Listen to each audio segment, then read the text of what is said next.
Hey guys, it's Lauren from the Express Lane, and today we are talking all about work emails.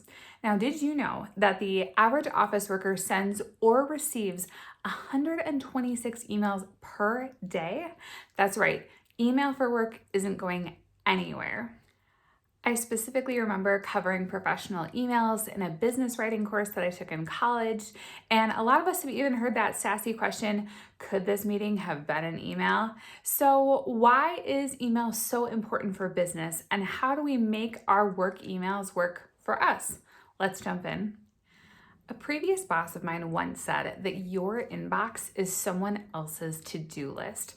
And it completely changed the way that I thought about email. And I mean, when you think about it, all of the emails, all of the messages that come into your inbox, they're coming from somebody else asking you to do something. They're essentially moving items from their to do list to your to do list.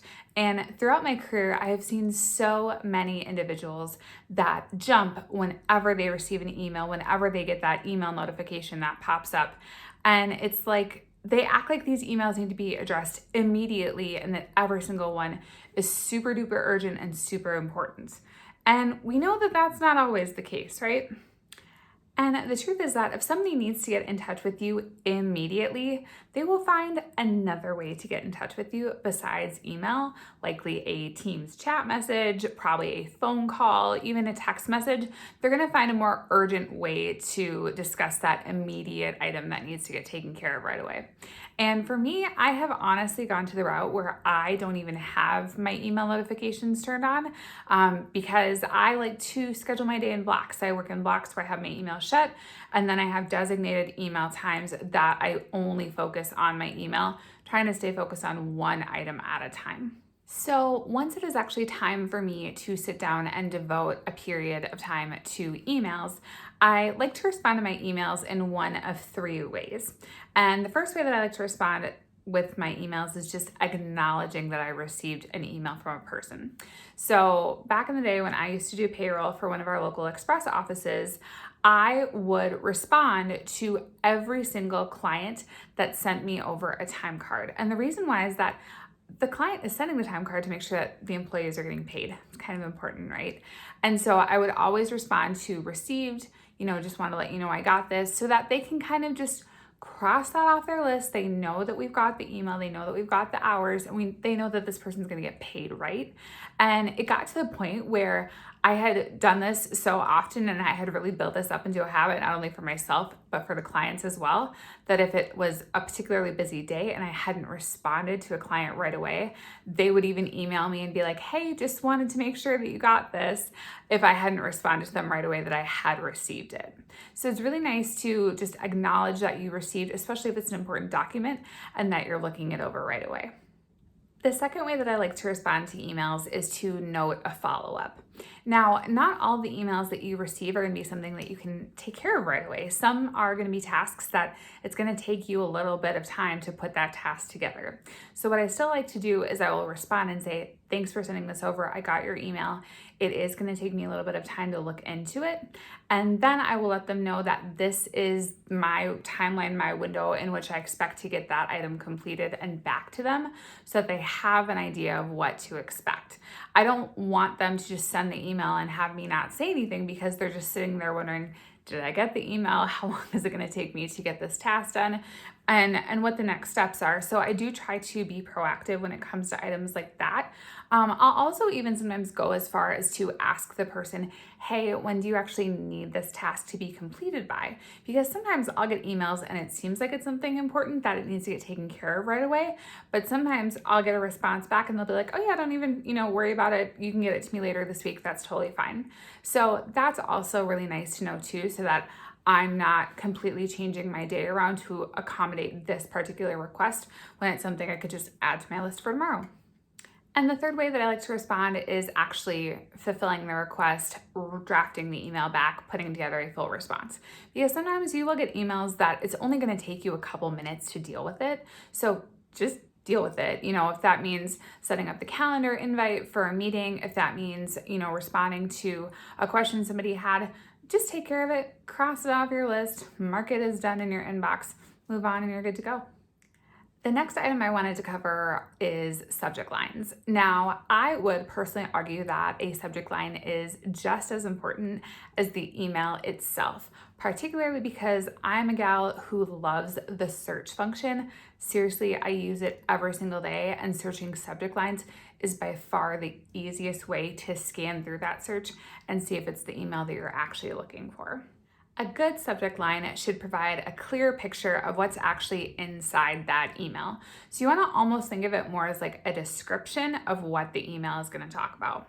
So instead of sending a subject line that says meeting notes, very generic, instead you might want to try July 20th leadership meeting notes recap and action items. So that's going to give the date of the meeting so people know what meeting you're actually referencing, that it was a leadership meeting in case they had multiple meetings that day. And it's also letting them know that here's a recap of the meeting, as well as some to-do items, some follow-up action items that they're probably going to want to flag so that they can take care of those items a little bit later on. Adding in dates or even deadlines to a subject line can be super helpful as well. If I am sending an email to another general manager, I might try a subject line that says approval required by July 21st, a new website template review. And so then they know that, hey, this is when I actually need the item back by, right there in the subject line. But then also too, because I'm maybe putting that approval required in all caps, they know that this is a priority item and it will stand out in their inbox from some of the other emails that are coming in. One of the things I always try to remember when it comes to emails is to keep importance in mind. Now, what I mean by this is you want to make sure that you're mentioning the most important things up front. And this applies to subject lines as well as applies to the body of your email.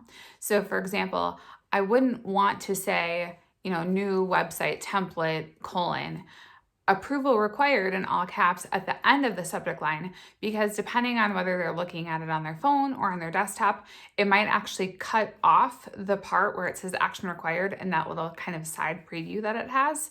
And likewise too, if you're writing a longer email and you put the really important things at the end of the email, when the person's scanning your email, they might not even get to those items right away. So if you can give them the important information up front, like deadlines, action items, anything that it's really like the main point of your email, give that to them right away. Make it easy for them. Anybody that you're emailing is going to be getting as many emails as you are, if not more than that. So keep that in mind. Make the email really quick to glance at so that they know whether this is something that needs to get taken care of right away, or they can respond to and let you know, hey, I'm going to follow up with this. I'll get back to you, on such and such date. And that really ties right in with making your emails scannable. You want people to be able to glance through it right away and know whether or not it's something that's important.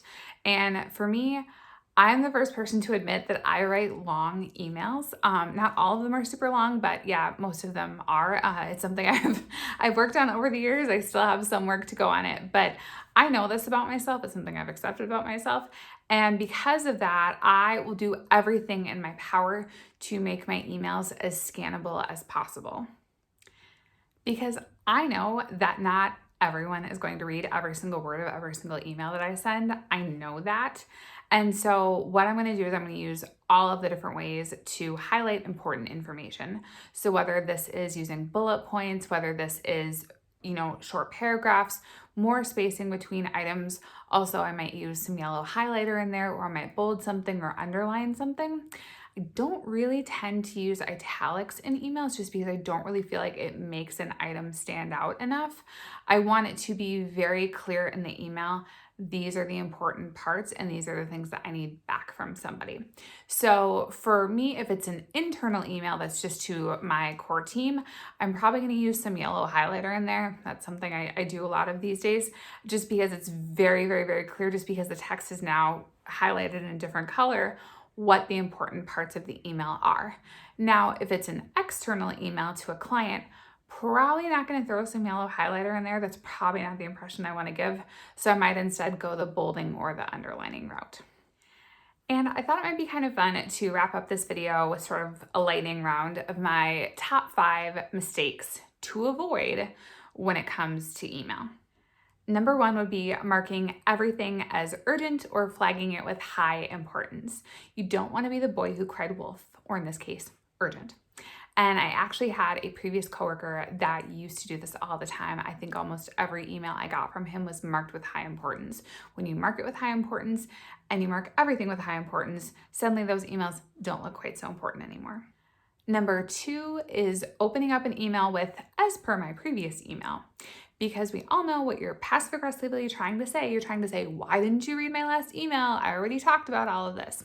Don't be that person. Find a different opening line and just re-explain what you wrote in your previous email one last time. Number 3 is not setting your out of office. Now, if you are not going to be checking emails for a week, please turn your out of office on, and better yet, in your out of office message, let the person emailing you know who they can contact instead in your absence to get help with that item. Number 4 is sending an email when you are fired up. Now, if you are upset about something or even just slightly agitated, wait on responding to the email and give yourself some time to cool down. You don't want to give this person a permanent copy of your angry words. And number 5 is sending an email before you proof it. Now, you really want to make sure that you always are giving your emails a once over to check for typos or any confusing statements. A lot of times we write the way that we talk when it comes to emails. And for me, sometimes I find myself skipping words because I may be typing a little bit too fast. So you do want to take that one last step to just read over your email really quick before you send it. And a great way to make sure that you don't accidentally send your email before you actually finish it is to write the email first, then do the subject line, and then add in the to address that you're going to send the email to, because then you're going to ensure that the email is not going to accidentally send because you haven't put the email address in there yet. Do you already use some of these best email practices, or are there any tips that we missed that we definitely should have included in this list? Let us know in the comments below. We would love to hear from you. We'll see you back here next Wednesday, where we bring you even more tips to help you get your career in the Express Lane.